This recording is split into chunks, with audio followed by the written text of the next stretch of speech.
Chacun sait que c'est une situation tout à fait normale, voire épanouie. L'exercice des libertés fondamentales dans nos provinces du Sud, comme dans le reste du royaume, est patent. Il n'y a là aucune difficulté. Bien sûr, il y a toujours aussi des expressions, j'allais dire, très importantes à travers les différentes échéances électorales. La population choisit ses représentants de manière démocratique. Il y a là aussi une activité de la société civile qui est des plus significatives. Donc, sur ce plan-là, c'est déjà des acquis fondamentaux. Ajoutez à cela les droits économiques, sociaux et culturels dans nos provinces du Sud.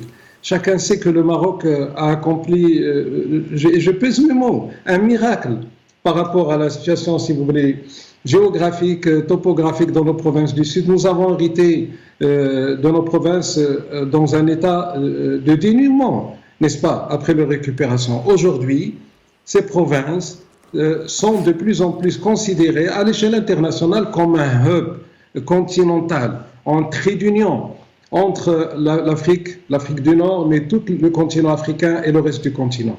Les réalisations exceptionnelles qui ont été accomplies en matière d'infrastructure, en matière d'éducation, de formation professionnelle, en matière d'énergie, parlent par elles-mêmes. À côté de cela, l'exercice des droits de l'homme dans nos provinces du Sud a aussi un certain nombre de spécificités.